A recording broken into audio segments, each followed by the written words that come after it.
Okay. Yeah. Okay. Yeah. Right.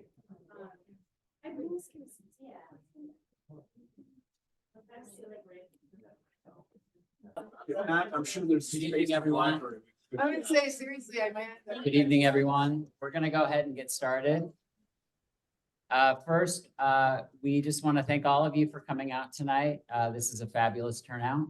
So thank you all for spending part of your Wednesday evening with us to learn more about Anythink's Nature Library.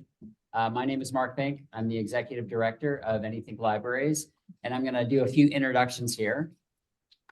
First, I'd like to recognize our architects from Davis Partnership, Ben Kaliki and Byron Zick. They will be presenting. And our architects from THK Associates, Kevin Shanks and Tyler Londano, back. And from our advisory council, Kara Casey. And from our board of trustees, Lynn Fox. And also from Thornton City Council, Council Member Enrine. And from Anythink, we've got Maria Mayo, who will be presenting. She will be our Nature Library Manager. And then we've got folks from our team here. Stacy Ledden, Director of Innovations and Strategic Partnerships. Logan McDonald, Director of Products and Technology. Suzanne McGowan, Director of Customer Experience.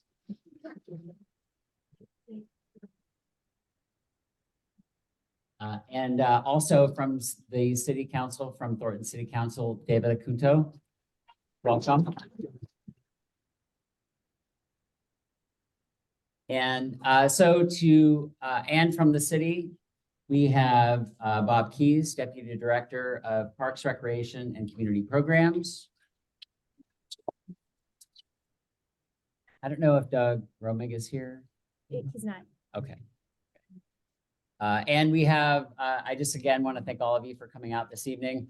We have some slides that we're going to show you of the design of the building, design of the gardens that are part of the project. And also we've got kind of a narrative for kind of the inspiration and how we got to this point with the design for our nature library. So really to kind of frame the evening, the site that the Nature Library will sit on, it's 140 acres of open space. And it's a space that is unique. From that land, you can see downtown Denver. You can see all the way out to DIA. And you can also see views from the mountains. And every place that you look when you're on the land has a different perspective. And the library and the design for the Nature Library is really inspired by the land. And we feel that this project, this building that we're going to show you tonight, can only exist on this land. And you'll learn more about that. But to set the stage, I have this quote, and this is thinking about the land in its current state. A crystal clear Colorado sky opens above us, a blue so deep it makes you dizzy. The occasional bright, white, wispy cloud dances across the firmament, punctuating the deep blue vaults of heaven stretching over this paradise. And really, this 140-acre space is a paradise. And our intention, as Anythink, is to really honor the land and create something that's magical, creative, and really inspiring for all of our residents, and inspires them to really find their place in nature, which is the vision for this project. So with that, I would like to turn it over to Davis and THK.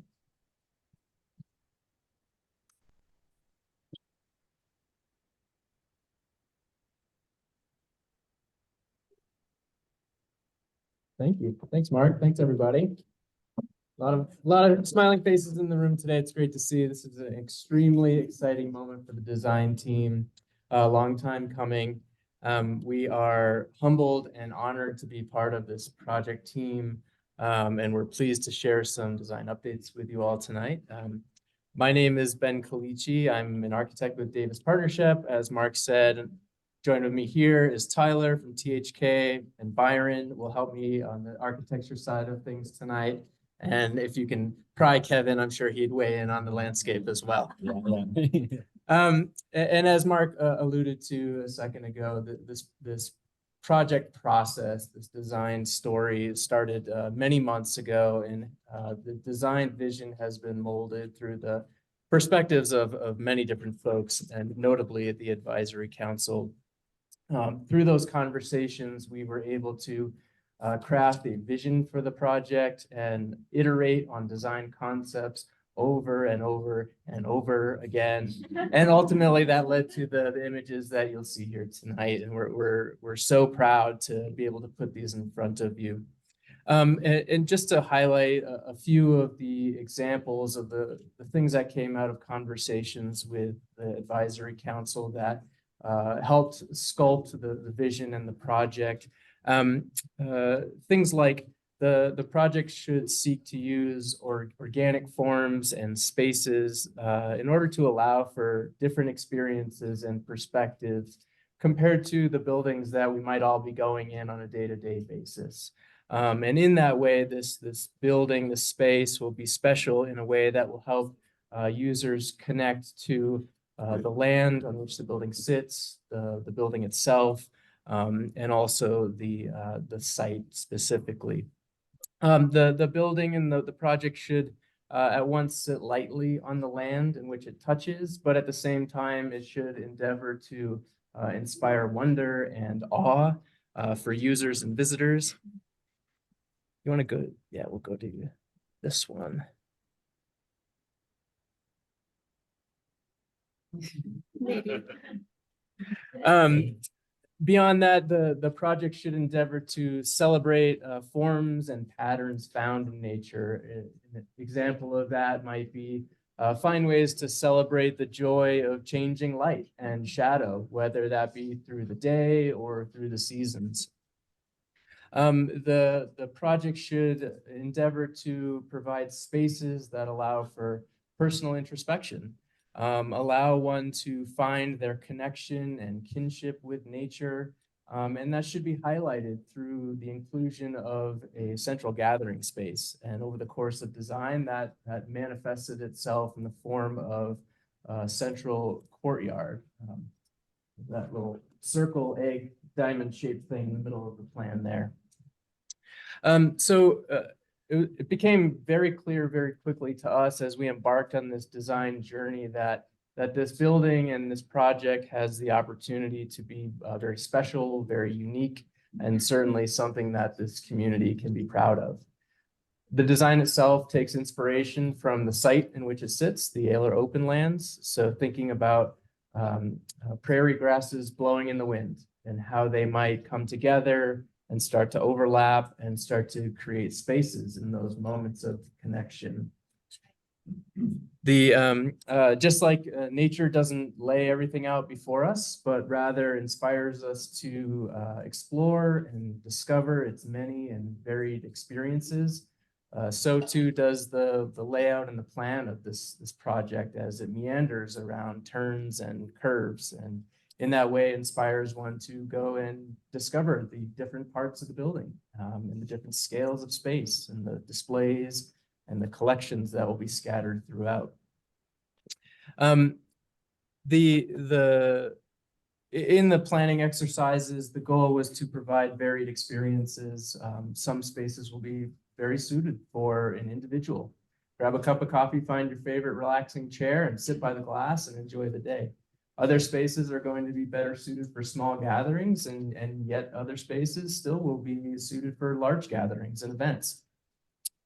So it was important for us to provide that varied experience, but also in the same token, provide flexibility in the planning such that Anythink can continue to grow, evolve, and adapt in the future. I'm probably going to screw this up. Perfect. Right. So, quick shot, as you fly overhead at a DIA, that you might see a view like this. I must say I am sad to report something tonight, that despite my 5-year-old daughter's suggestion, we are not, in fact, going to be able to include puppies and unicorns on the roof. Budgets, I know. So, small consolation, we are hoping for solar panels. Yeah, perfect.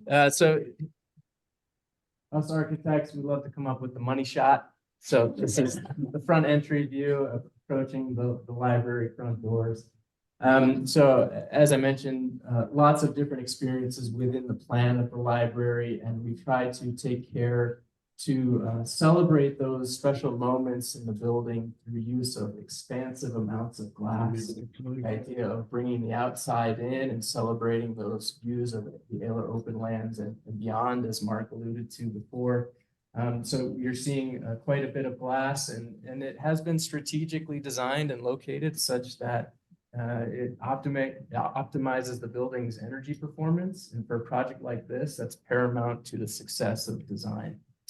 That glazing, the glass, is also being carefully considered to minimize bird strikes through the use of film or frit on the surface of the glass.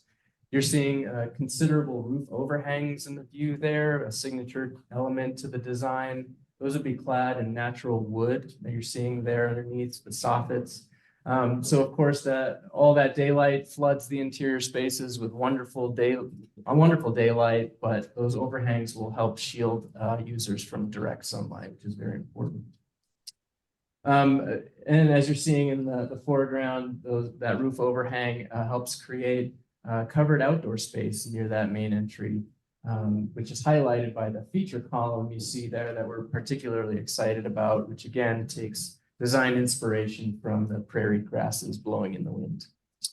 This main entry area expands into a courtyard plaza space, which would be large enough to suit gatherings. There would be a direct connection to a window for the library cafe. So you could imagine grabbing a coffee or snack, finding a seat outside to enjoy the day, read the book you just checked out from the library, chat with friends, or just reflect.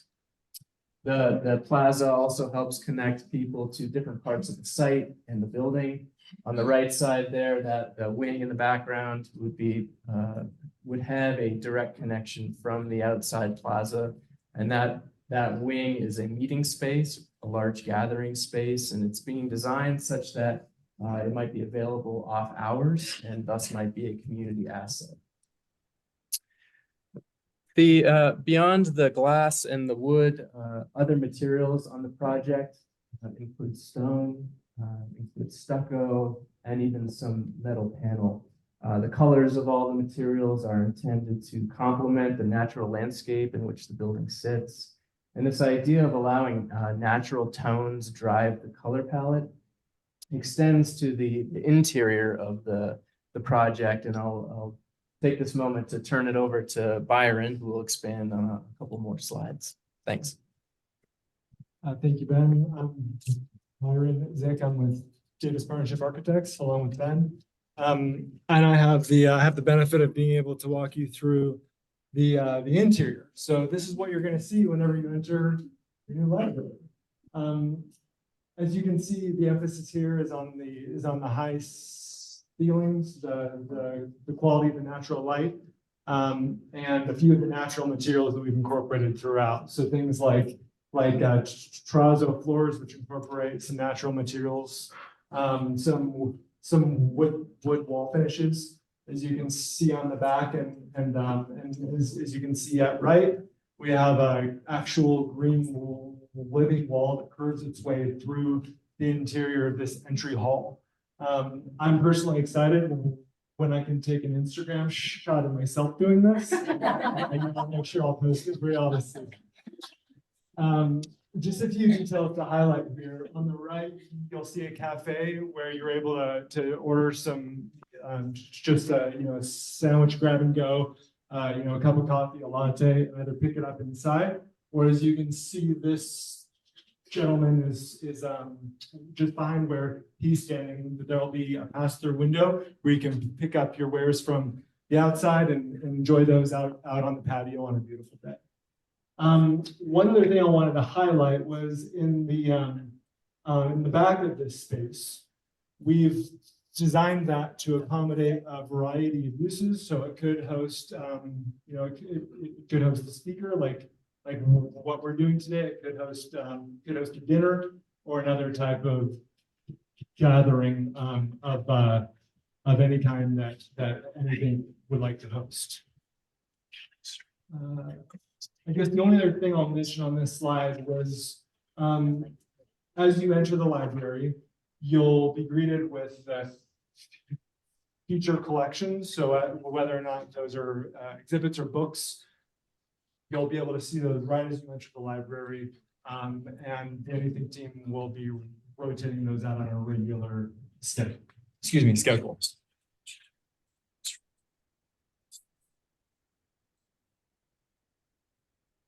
One moment. There we go.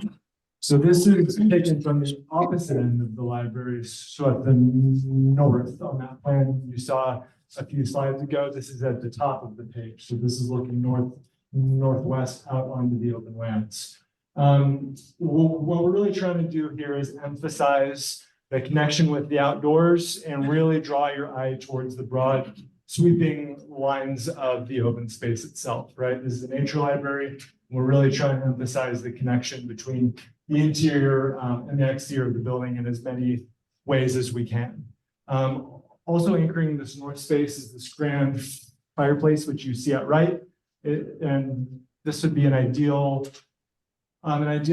location for a small group or even an individual to really open a book and have some personal time, or to be able to accommodate a small group. You'll also notice that there's a surprising lack of furniture in here, which we are still in the process of developing. But of course, whenever we finish that design process, it will still allow you to really enter this space, be connected with the views, and really allow this part of the library to anchor itself to the natural environment. With that, I'd like to turn it over to Tyler Lindano, landscape architect with THK. Thank you, Byron. Thanks. Hello, everybody. I'm Tyler Lindano with the THK, a landscape designer on the project.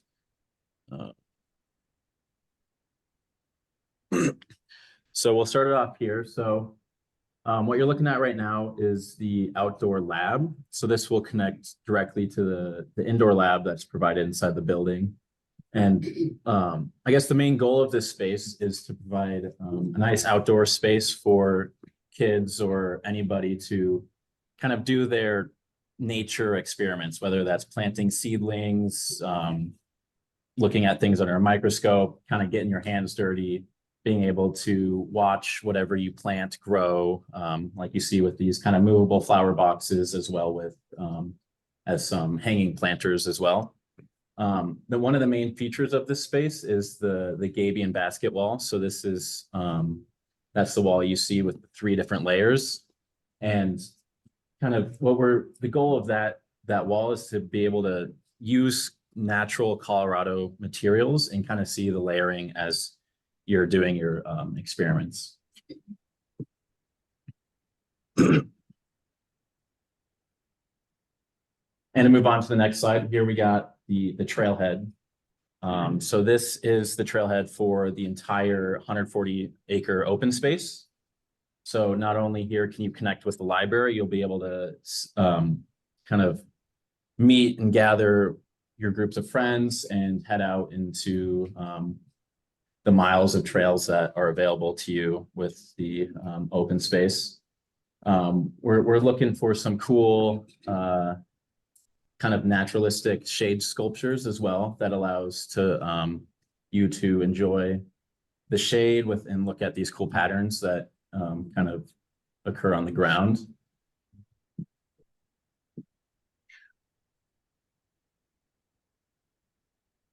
And here you can see this is our in nature space. So this is where kids will be able to go out and kind of learn about gardening, and this will allow Anythink to provide programming and kind of teach anybody how to garden, see their progress as the seasons move on.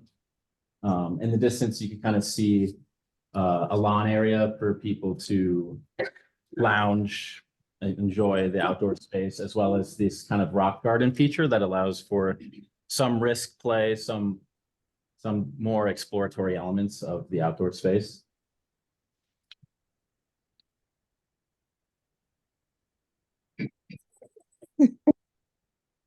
And this is the area that we call the talking circle. So this really stemmed from a lot of our meetings with the council that helped us kind of identify these spaces to allow for any sort of meetings, any sort of rituals that want to be done here. This is to the northeast of the nature library site. So it's in the middle of the prairie. It allows for a lot of reflection, a lot of views. And we're utilizing a lot of native plants around it as well. And it's really a good place just to kind of go out into the prairie, sit down and reflect, and kind of just enjoy your time out in nature. And it's a very quiet and more private space as well.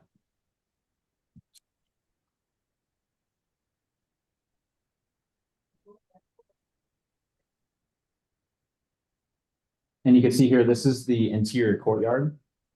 So this is a space that is a little bit more protected from the natural elements. So if it's a windy day, or if it's not as colder, this will kind of provide a more warm and comfortable space if you still want to get out in nature. And this is really meant for people who too want to aren't as comfortable going out into nature and walking around. It gives them a little taste of it, and maybe get more comfortable, get into a quiet space, maybe read a book, enjoy a few elements that we have sprinkled in here, including a little a water bubbler coming out of a rock. That's one of the cool features. So not only will it be kind of a comfortable space, it'll allow for some natural water sounds, some shade sculpture elements as well. Along with a lot of native plants and some tree coverage as well.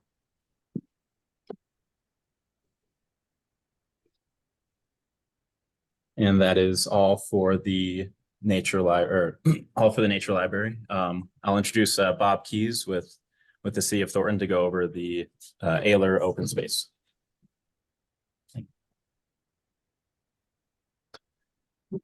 Good evening, everyone. Bob Keys with the City of Thornton. So what's on this slide is just our first phase of trail construction that you can see.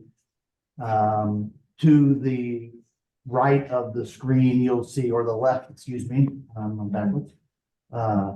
That existing trail here is where the regional trail currently kind of comes onto the property and stops and dead ends.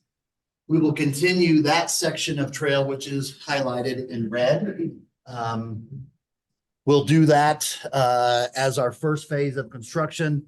That gets us a 10-foot wide concrete regional trail access onto the site from the neighborhood and down to the Anythink space in the library. And then what you see, the other trails listed in that light blue color are currently planned to be soft surface trails, crusher fines, more of a nature trail that kind of, let you commune a bit with nature, less concrete, more permeable, something that blends better with the environment and this Aylor open space area. And those will be developed in conjunction with the library development in a few phases. Our initial plans are to get the regional trail connection in when the library has their building done and that site's kind of developed. And then we can activate the space and get residents onto the site through that regional trail connection. Our goal with the other loop trails were to give just that, a couple of loop opportunities to get in and walk through the site and kind of enjoy that nature space and enjoy, you know, the grasses blowing in the breeze as the building is going to emulate. So our goal is to take the Aylor open space portion of the project and really restore the land back to pre-settlement conditions to the best of our ability. So that's meaning restoring the natural grasses, wildflowers, getting the opportunity for our wildlife to not only remain in place, but proliferate and grow and come back to that space. We are aware during this construction process, there will be some dust that moves around, but when the dust settles, have faith, the animals will return.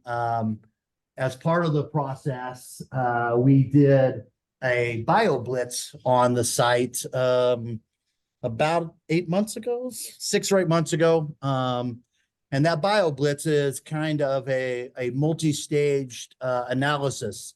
So first stage is we went out, looked at the existing conditions that were what plants are on there, what wildlife, what reptiles, birds, raptors, fox, all those kinds of things. We did an inventory of. We worked with the Butterfly Pavilion on developing that initial bio blitz. And we'll do another phase of the bio blitz when the library is built and our trails are done. So kind of when those first phases of the meat of the construction is done, we'll do another phase of that bio blitz. And then we'll come back again 3 to 5 years after all the development is done. And we feel like we have done our restoration work.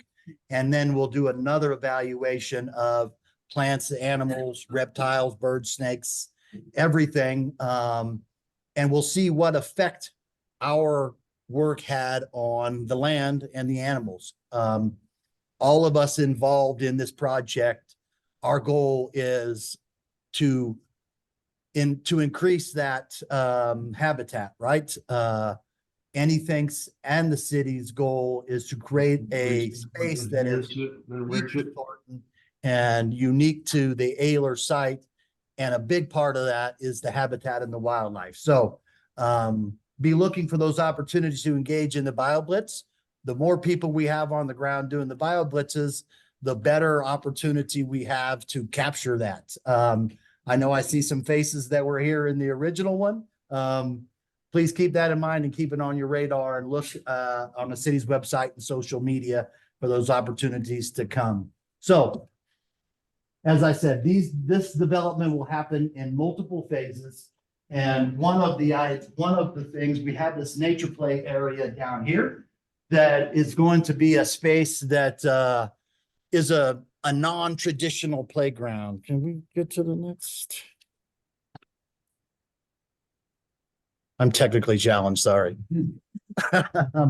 So these are some of the elements that may be represented in that nature play area. These are just examples, so please don't take any of these as verbatim. This is what you're going to see. But these are the types of elements that you'll see. This is allowing kind of that natural play environment for kids and for adults. Please, adults, come and enjoy. To get your hands and feet wet, to interact with the water that we're restoring to the site, to get out and like these little log scramble stumps that you see. The goal is to have those as a balance opportunity for you to walk across, but they will also break down naturally. So they will have bugs in them and the kids will get an opportunity to experience those things and feel that what nature is doing out there on the site. So that is one of the goals of our project, is to engage folks in nature and give you that opportunity. The library will in their space, and their space will bleed out into the open space and really blend in a marriage that is that we believe is going to be, as I said before, unlike anything that you'll see in the area. We're pretty excited for the opportunity. A lot of work ahead of all of us, but a really, really cool project that this community will enjoy for generations to come.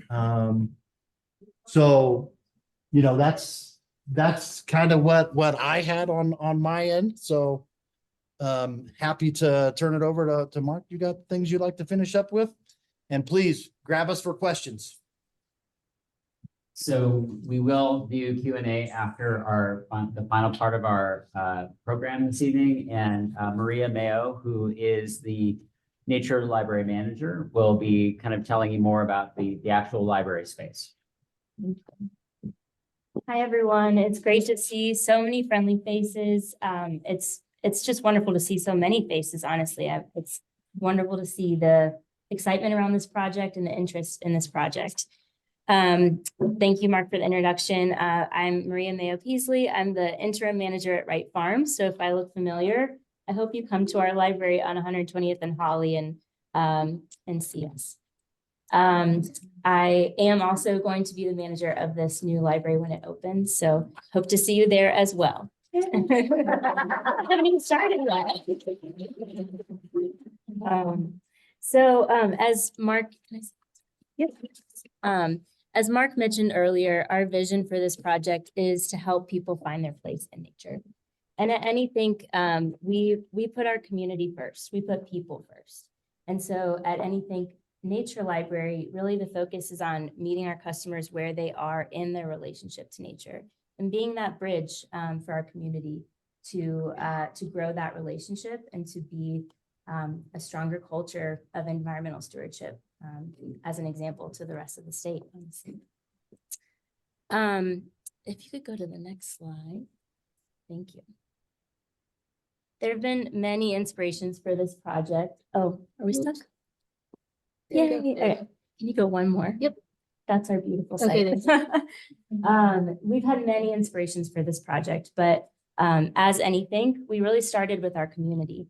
We were just thinking, I can't believe it's been over a year. Over a year ago, we transformed one of our meeting room spaces at Anythink Wright Farms into what we called the Dream and Design Studio. We offered our community an opportunity to come through our doors during open hours and to create nature-based dioramas, several of which you'll see at the back there, that were inspired by prompts like, what does boundlessness in nature mean to you? Or how do you see your community involved with environmental stewardship? Prompts that really invited our customers to think about what could this new library be for them. And the result was pretty astounding. We had over 180 dioramas created over the course of the experience. And what was really amazing is that our architect team came in pretty much right after this project. And this was one of their first encounters with Anythink. And we invited them in and said, this is what our community is. This is the creativity and brilliance of our community. How are you going to interpret this? And luckily we have the best architect team we could ever ask for. And Davis and THK did a beautiful job of thinking about how might we translate these ideas into real spaces and real experiences, both interior and exterior for the Nature Library. So it's just been really cool to see, even just today, looking at the few that we have back there, just the nods to the design of the library is pretty amazing. And it makes me feel like we're on the same page with our community. Can we go to the next? Another big inspiration for this project is an educational resource that we found called the Environmental Kinship Guide. Thank you.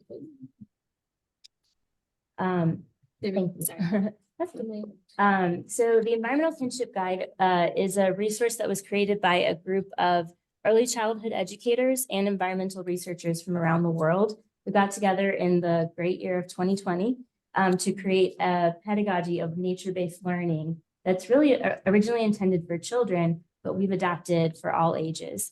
And so, yep, thanks. And so this pedagogy of learning is made up of 4 different learning modes, and I won't bore you with the details, but it's really important to our project and has inspired not only our spaces, well, originally our programming, right? What kinds of experiences will we offer? But then we asked ourselves, what kind of spaces do we need in order to curate those experiences? And then as well, it's also impacted how we're thinking about the collection, what kind of books, what kind of gear, what kind of amazing resources do we have to offer our community when we open our doors? So I'll just briefly touch on these. So learning about nature. This is inquiry, study, observation. I think of this as like the art and science focus of the relationship with nature. So these are programs at the Nature Library like cloud observation, or like learning about plant families as you walk around your neighborhood. Learning in nature, up on the top right there. This speaks to the physical aspect of the natural world. So this is actually great tie into the nature play area that Bob was talking about. So it's the opportunity to get your hands dirty, play in the mud. It's maybe a snowshoeing tour around Aylor open lands. Learning with nature speaks to the spiritual component of a relationship with nature. So these are programs like an outdoor meditation or a poetry workshop. And finally, learning for nature. To me, this is the point in the relationship where we ask ourselves not only what nature has to offer us, but what we have to offer in return. So these are programs like, a gardening program on pollinator-friendly plants, or a lecture on local efforts to combat climate change. Could be a neighborhood cleanup. I think something that's really cool about this project is the way that the programs and experiences will not only be contained to the building itself, but to the site and to the community at large. So anyway, our architects have done an amazing job of thinking about, of taking all of our thoughts, ideas, many pieces of inspiration, as well as the ideas of our advisory council, and translating them into a design that really speaks to the opportunity to build kinship between our community members and the natural world. Thank you. All right. So we all know there are many documented benefits to time spent in nature, not only on our physical well-being, but on our social, emotional, mental health, everything from, replenishing our cognitive resources, lowering stress levels. And there's even been studies shown that time spent in nature can counter negative effects of attention deficit disorder in children. We're only learning more about how important this is, and I see a lot of head nods. I think we all feel it too in our very beings. But a lot of people don't have access to nature, at least not to the extent that others do. And so an important goal for this project is being a place that offers that friendly face, that safe place to take one step towards a relationship with the natural world.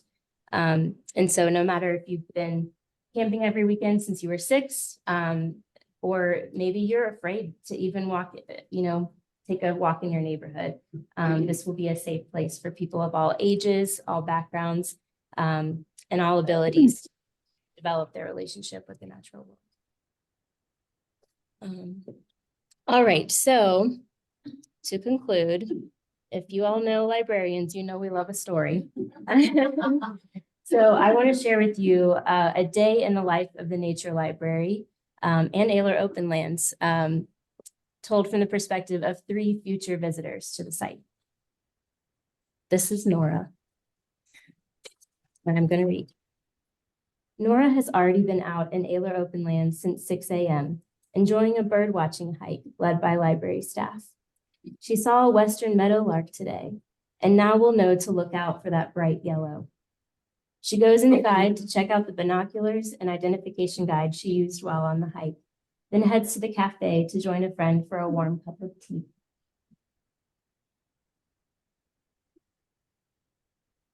Regular teen customers Isabella and Joey are hurrying to the art and science lab just in time for a program on upcycled fashion. Isabella brought some dandelions she's excited to use for natural dye. They've been thinking about starting a TikTok channel all about sustainable design, which is trending right now,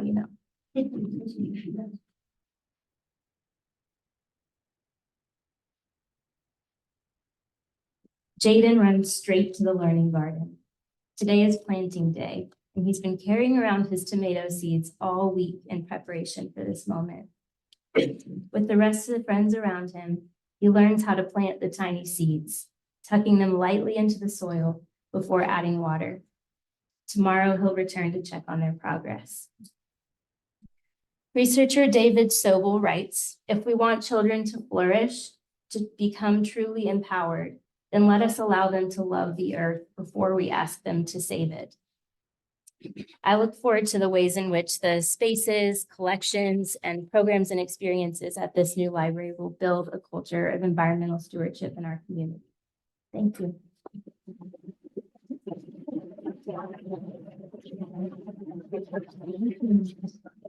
Thank you, Maria. So now is the portion of our program where we're going to take questions. So I see one here. When is this going to happen? Great question. So where we are right now, we plan on breaking ground this summer. And we expect a 20-month construction project and looking at opening the new library in the second quarter of 2026. Is it gonna compete with the library now? The Wright Farms. Yeah, Wright Farms. So the way that we're envisioning how this will work is, oh, sure, sorry. Is the nature library, will it compete with the other libraries for Anythink? And I think that our libraries are unique and offer special experiences, and our customers find their favorite library. And we expect that customers, once we have both the nature library and our new library that will be part of the Thornton Community Center, people are going to find what resonates with them and they will gravitate there. And we also have people that travel and use several of our facilities. So I don't think of it as competition. I think of it as a really friendly family opportunity for different types of exploration.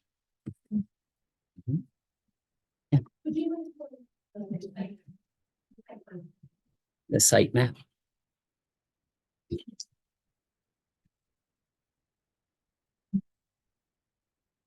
So the photos of all those houses along all of that. We're very on the open space. We've been there every meeting. And one thing that I have seen change since the last meeting, one of the promises was after hours. Was the biggest concern. We were told there were going to be events after hours. Like, we're very quiet with them. We love the quietness. We bought the houses. That there was that. We're gonna lose that out. But we're promised nature conservation center. This is, you're still chosen, you be like that. But the events and after hours and 33,000 square foot footprint. That's pretty large. If they like it in open market. We like the program, we like, in all of us, we like it. We like the program. After hours and the lights and there's everything really mostly firehouses. I mean, we went into our nature too, and we put there for very, very long time. At 20 years, I'm going on 14, 15 years. So we were very protective of this, and we have fudged, and we are very. I'm open to all this, but now after hours, I'm back. And they're responsible. So there's some concerns about what will happen on the site after hours from neighbors that live in these houses here. So what I can say for where we are with our project, I think that one of the things that we're really trying to do is minimize the impact that the library and the programming that we offer on the site will have on the neighbors around the property. So again, looking at the lighting and things like that, we're very conscientious of how we serve as a good neighbor on the site. And also we're working closely with the city and making sure that, all of the work that we do, preparing the lighting, preventing light pollution, things like that. That's going to be really essential for part of the project. In addition to that, we want to be really respectful of the wildlife that's on the site. Yeah. Yeah. Yeah. I've got 2 years and a half. Yeah.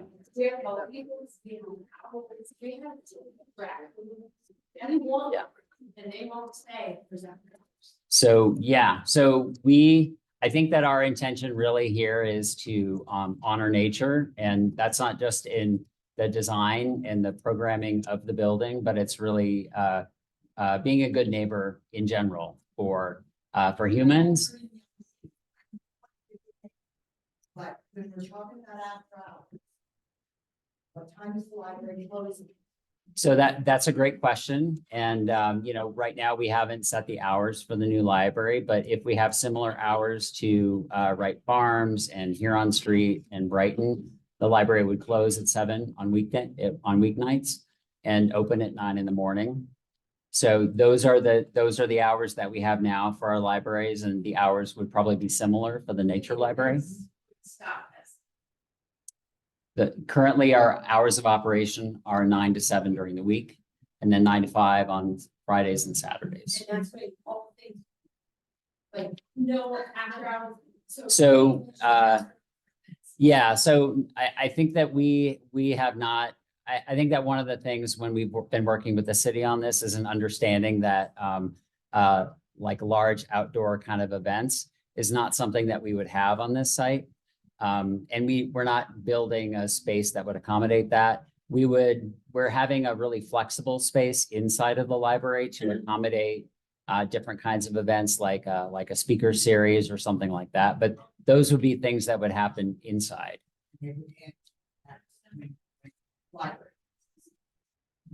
I would say that there's probably going to be a few exceptions to that 7 o'clock rule. You're not saying.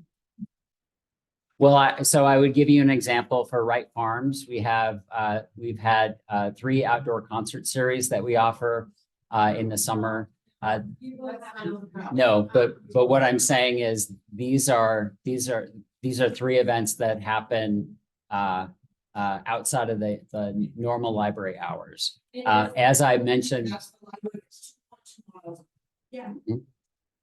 Yeah. I don't think they're talking about having concerts at this library. Right. Well, we didn't talk about it at Wright Farms either, but he's just told us that they've had 3. But they are really concerned about the community. Where do you live? I live in Springdale. Where? Do you back that property? Nope, but I walk along that line. Okay, I live in one of those houses that you see in the. All of our houses. They are, but they were considerate for when they said there would be no outdoor hours. Now at this meeting, they're saying there might be some outdoor hours. It said nighttime bird dog with 10 people with flashlights. I mean. So, yeah, so I think that one, it's going to be really important for us to continue to share updates and information about the project with residents. And it will also be an opportunity for us to have more dialogue with all of you so that we're really clear about the services that we'll be providing at the new library and to address your concerns. I think that the fact that you're here tonight is really important. And so thank you for being here. And we'll make sure that we find ways to include you more as we begin construction and start going through that process. And we'll work with the city as well to make sure that we understand what the concerns are so that we can adapt as we need to for the project.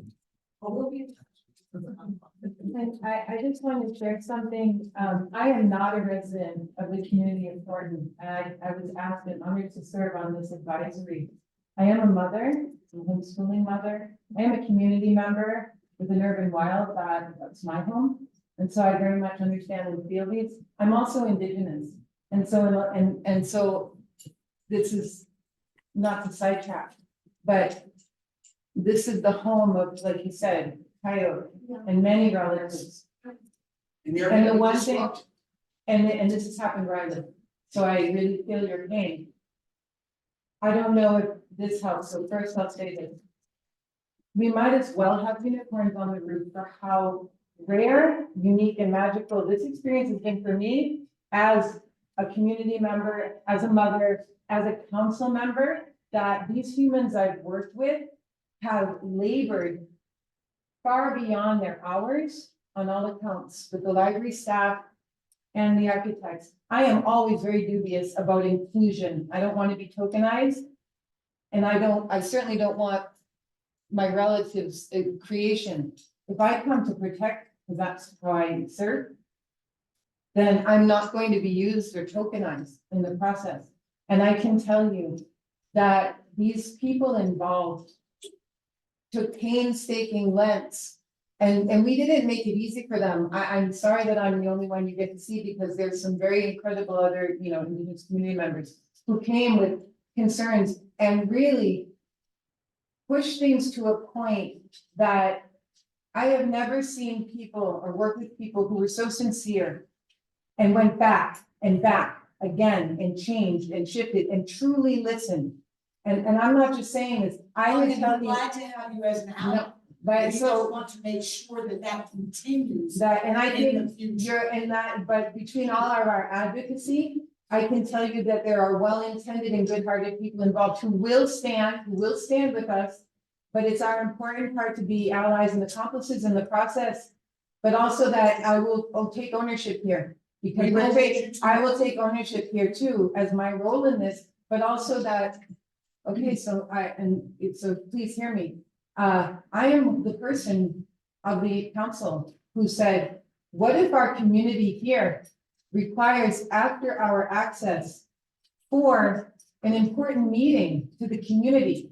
Maybe there's a talk or a series that the community needs about something going on with the water. That's why we have trailwinds. Well, That's okay. why we have trailwinds. Sorry, I'm speaking, and in our ways, we don't speak upon over each other, Yeah, but okay? you're not listening. You're speaking, No. but you're not. You're not listening. No, I'm listening, I'm trying, You're not.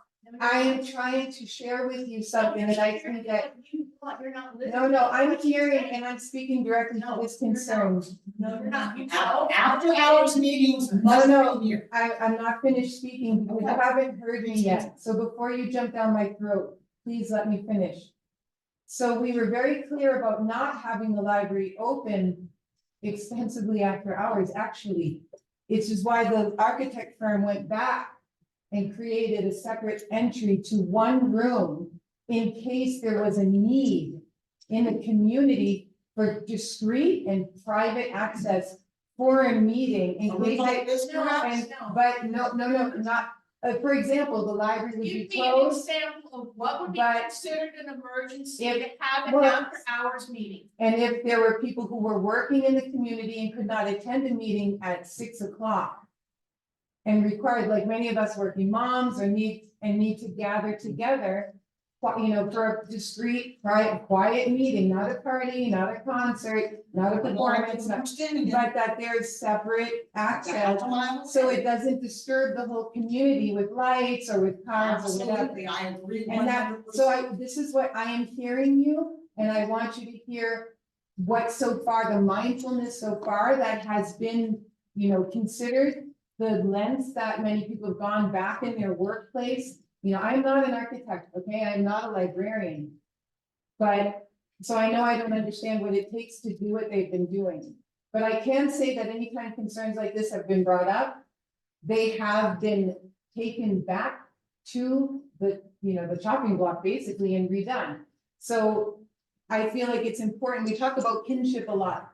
Because adversarial relationships don't serve our community well. We are not trying to. No, I understand that. That's why I'm talking to you in a good way, and I'm trying to explain to you that these concerns are very, very important to everyone involved. No one wants anything negative involved with anything to do with this land. This land has seen enough violence, okay? For us, the virtual extermination of our four-legged relatives, our winged relatives, and you know that because you've told me this matters to you. They've even talked about breaking this land and how to do it in a good way so it won't be disruptive. I mean, these things, I know you're not there, that's why I'm sharing as someone who's not, I'm a stakeholder in my own way for creation and for my Indigenous community. But I don't have a vested interest in protecting anyone. I'm gonna be honest with you. And I can tell you behind closed doors, there have been tears. I'm not lying to you. There have been tears and there have been extensive hours of meetings. So I believe that we can go together for it as allies and accomplices and doing things in a good way where everybody's concerns are heard and met. But it is important, that's why you're here engaging, and so to honor that, and to honor that, I mean, I come from it. Nothing but lies, we've been giving nothing but deceit, we've been pretty much told that no matter what we say, they're gonna do whatever they wanna do. This meeting has already been on the phone 362 days ago, saying we had it, and it hadn't even happened yet. So again, we're just being railroaded, you feel like. I know we all got, maybe you guys will speak to it, but we're not getting it. You don't think this is the first meeting? No, There's been dozens. we got email that said it's meeting. Okay. How many meetings on next quarter? And there's. So- other people to consider. So I just want to kind of bring this around. So your concerns are noted and we're going to follow up. I think that one of the things as anything that we do is, we're part of the community. And we, our strength is in bringing people together and creating safe, welcoming spaces. And we do this around the county. We're going to do this with this project. We're going to invite you in so we can understand what your concerns are. And we're going to show you the progress that we're making so that you can feel like we're going to be a good neighbor. So I appreciate your concerns and I'm glad that you shared them with us. So now it is in our court to respond to those concerns and get back in touch and share further updates with you. So I will say that this is a very special project. This project, it brings just a wealth of resources and opportunities and experiences to local residents. And we're doing this in a really honorable and respectful way. And I'm sorry if you feel like that hasn't been your experience, and that's something that we will improve on. I had 2 abatements scheduled last year behind my property, removing asbestos or asbestos like material. And I'm supposed to be all on board about this. I'll speak to that. And you and I spoke on the phone several times. Well, please let me finish. We spoke on the phone several times. We spoke this evening and I told you there was no asbestos removed. Then why Right. are there warning signs out there still? Well, because there's the potentiality, right? So as that abatement work happens, that's part of our obligation to you and the community to protect you from those potential hazards. Now, if there's asbestos on that site, if there is, it's there. We didn't bring it there. It's there. It is our duty to skillfully and safely remove that so that the foxes can come back to the place, right?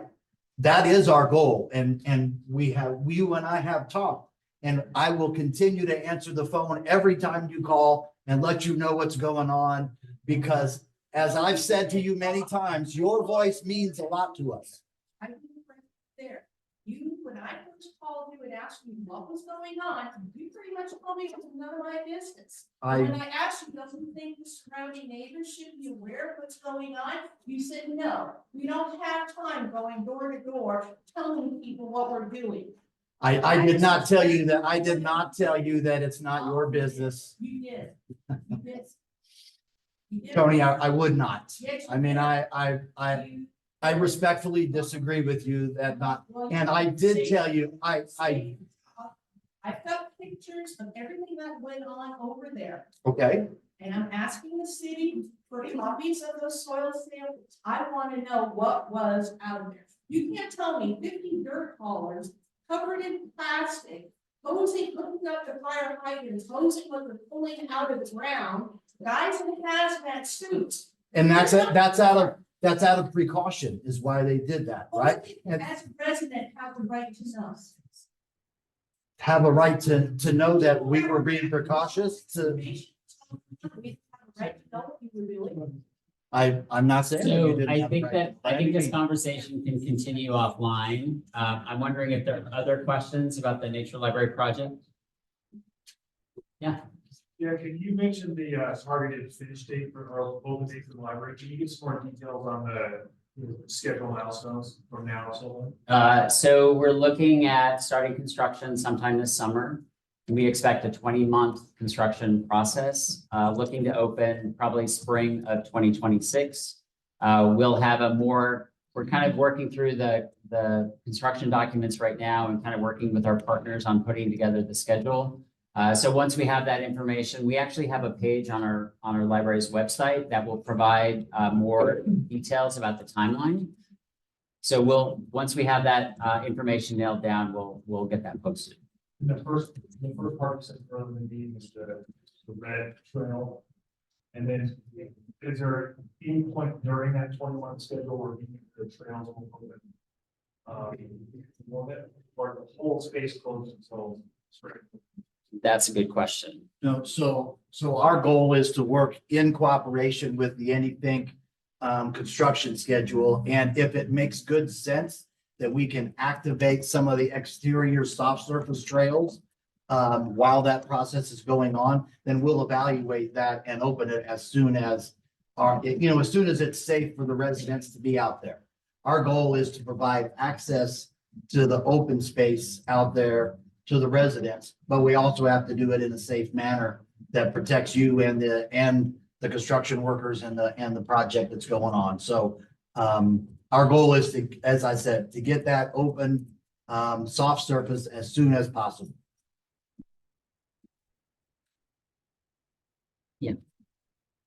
Just some of the partners here, in terms of public transportation, is there any partnership and talk of partnership potentially with RTD to create things like a bus stop or public transit stop at the library? Yes, we're looking at what those partnerships might look like and looking at various solutions. Yes. Yeah. Are these trails wide enough for both foot traffic and bicyclists?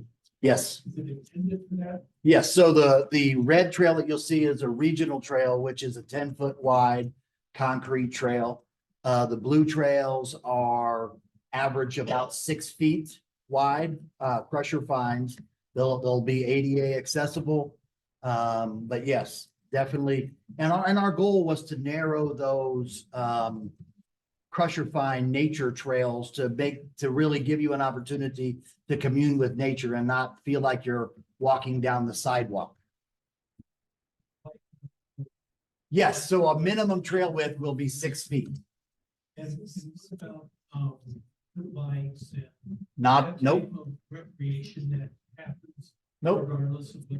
No, part of our city code, we do not allow motorized traffic on any of our trails. And you're going to get neighbors to enforce that? We'll work with our police department to make sure that we have enforcement. Yes. What's the mileage of the total mileage of the trails inside the? Tyler, do you? I know, so the interior loop that goes down to the library is exactly a mile, and then the full exterior loop, I don't know that off the top of my head, so that I would assume it's another mile and a half to 2 miles. of trail.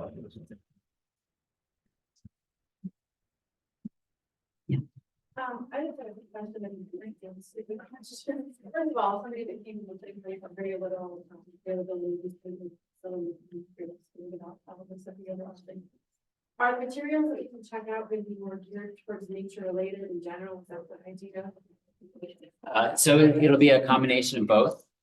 So you'll find, you'll find like yes, yeah. So it'll be part library, part REI, part gardening store.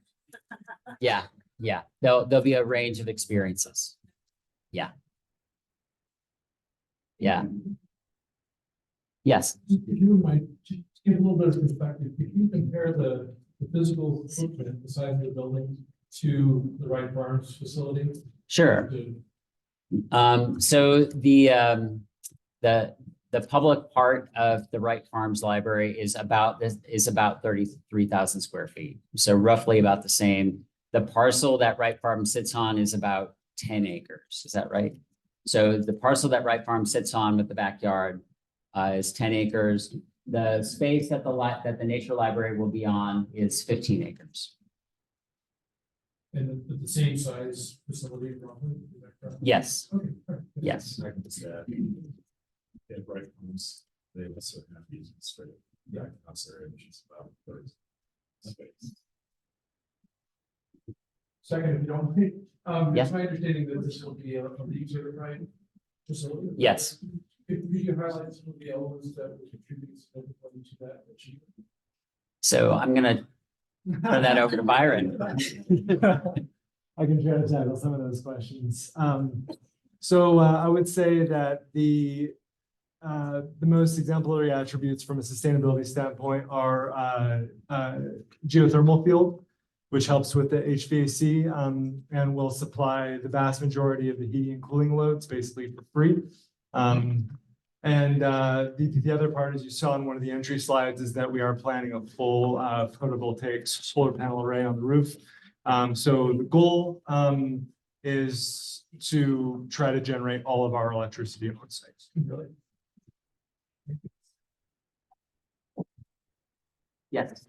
I came in late, I had said this earlier in the meeting, but I didn't hear the discussion of water features, what's the deal with the bonds, or they talk about water.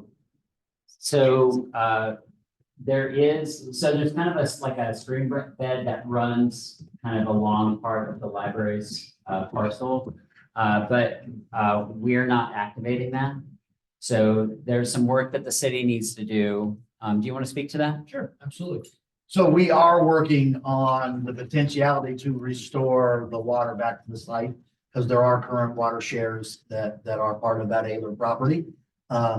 We are actively engaged in evaluating the ditch and the capacity to be able to bring that water back, balancing that against, costs. So our goal is to restore water back to the Aylor site. Was that, I think in one of the previous meetings, there was a talk about an upper pond and a lower pond with the recycling, pumping the water so that you've got flow.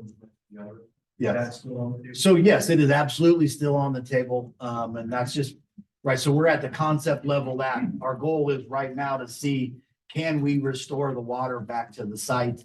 And what does that look like, honestly, from a dollar perspective, right? But that is a goal, to restore that water back to the site. Because as part of our nature play, that's a goal, right? To be able to get in the mud and play in that stream, and for the kids to see a tadpole and those kinds of activities and that engagement. And without the water, we don't have that opportunity. So it is our priority. And I think too, we've been really conscientious about with the landscape design, a lot of Colorado native and drought tolerant planting. And we want to restore that area to the native grasses that were there before. The grass that's on there now is not native, so there would be a reseeding process. So we want to keep the land looking like it should and not create something that you wouldn't see in this area. Yeah. Going back, way from mentioned that place to go west. Mhm. On the trailhead, the lab, once we people that we want to go, there are several large trees which we all down there. At this point, the main do not a lot of factors. Is part of that plan to get rid of any of that? No. And work around it? We will work around those. Absolutely. Yep. That habitat is vital to that space. So to the best of our ability, we will work around, manipulate the trails. That's why when I say this is kind of concept, Tyler and I and Heidi, the project manager on the site, we've walked that site several times, and we'll continue to site those trails where we preserve those, even standing dead cottonwoods, because of the habitat they provide. And then one question. The 32,000 square foot, is that indoor and outdoor or just indoor? The 33,000 square feet is the indoor space of the library. The outdoor space Tyler, do you have any idea?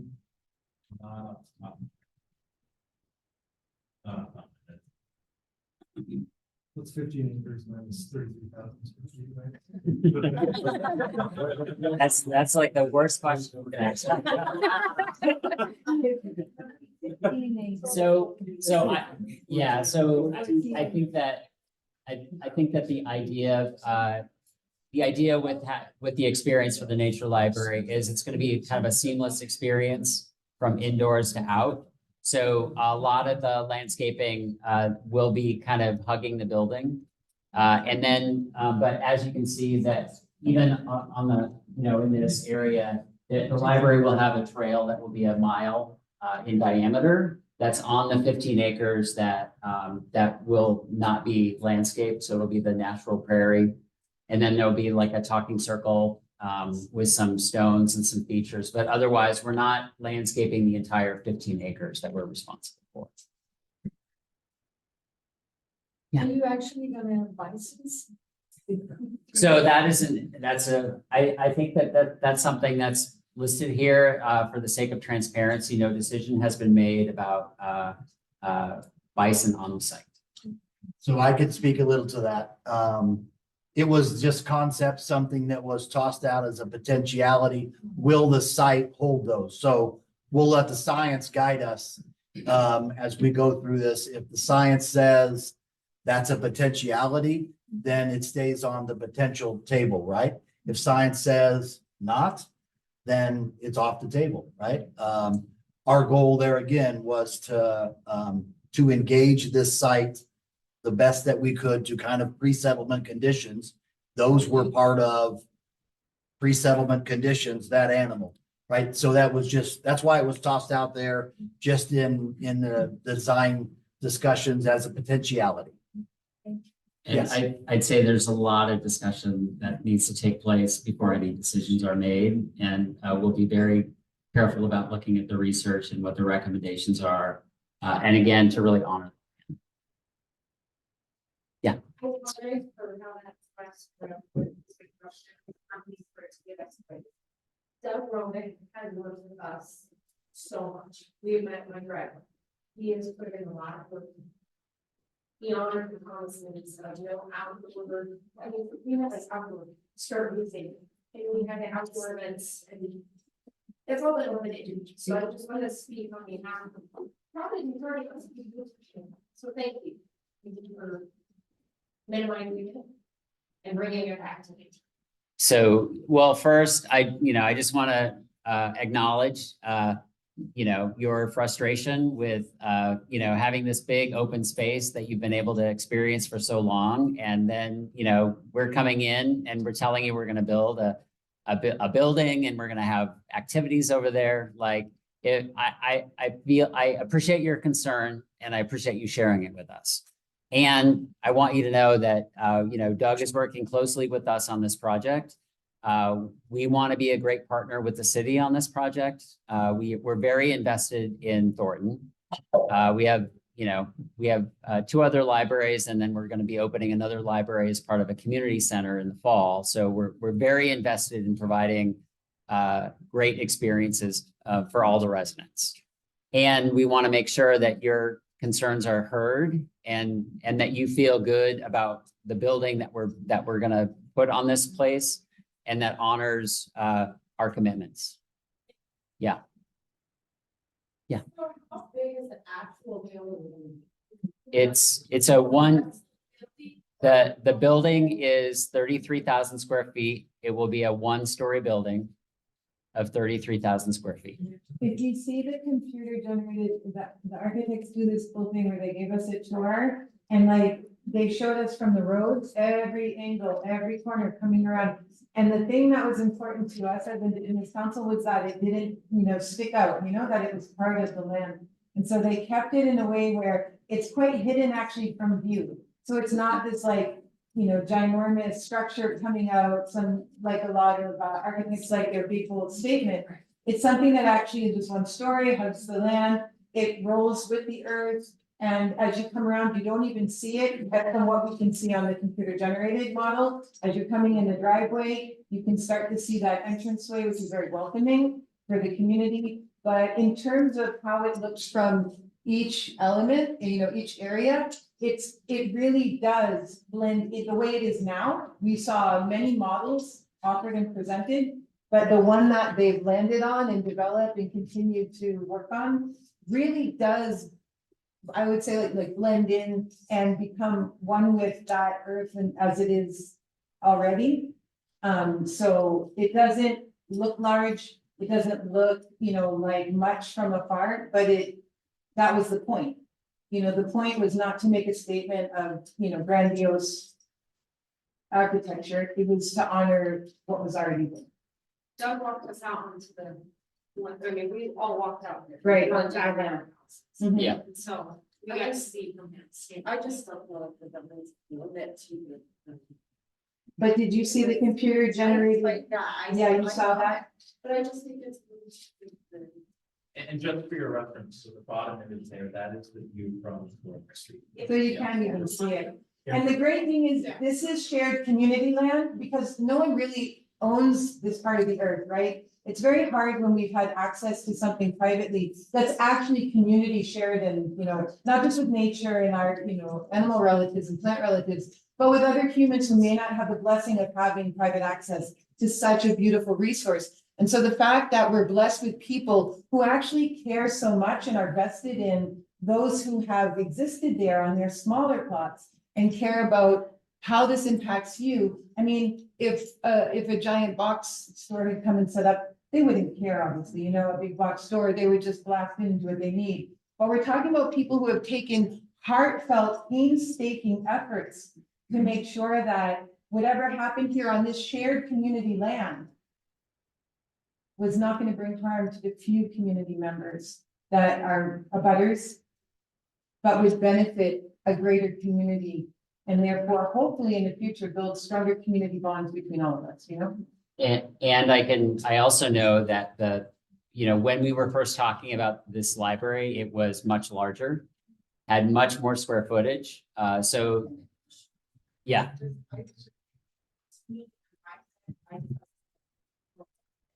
Yeah. I figured it to be a little bit smaller. Mhm.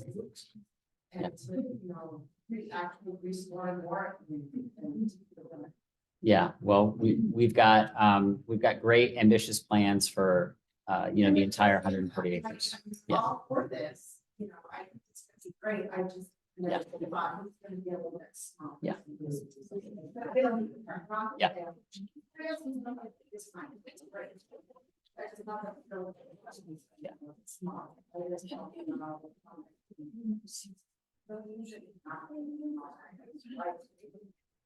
That's just my. When we open and you come see it, you'll love it. Well, or we'll get you to find really wonderful experiences that you can enjoy. Yeah. Yeah. Yeah. Other questions? Yes. I have a question about the area we're showing, the nature play area. And I know that when I presented it said that those were just options for the features, but have we looked a lot into information about the features and having those features be accessible? So it's more an inclusive play space, because in this area, there are quite a few children in this area that are in wheelchairs. My son being one, and it's very difficult when we go to a lot of these places. They're ADA compliant, but they're not accessible. And so, you know, in order for it to be a community and inclusive to all members, I was just kind of curious how if you guys looked at that and what features you could possibly use in that nature play space to make it inclusive for all. And this did come up. Yeah. I as witness because I was when you brought it up, because I work in the children before I become the.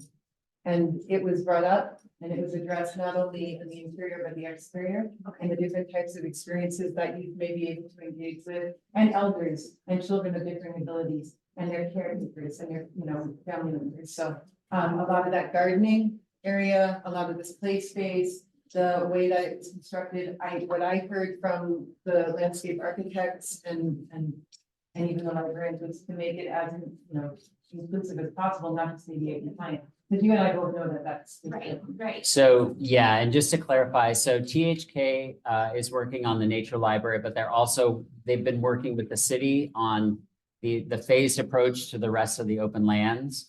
And THK is here. Did you want to make any comments about that? Yeah, so.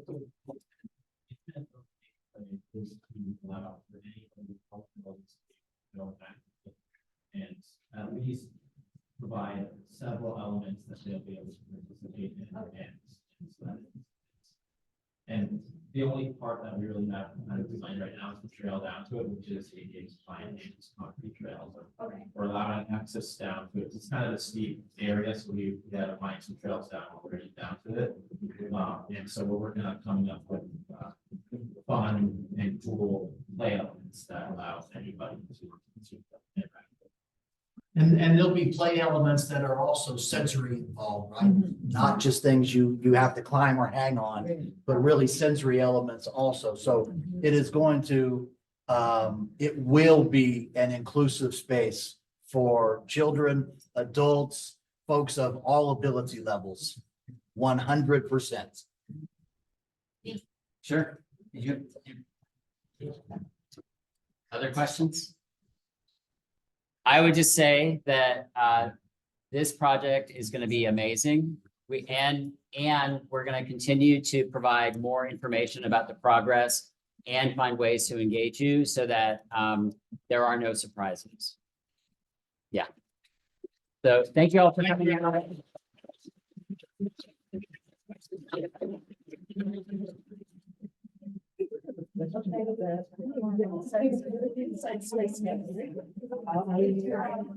Great job. Great job. Thank you very much. Thank you. It's a pleasure. We're glad we had a great turnout. The last meeting we had, I think there were 3 residents, so this is much more engaging. Well, most of the one I didn't see a schedule on this.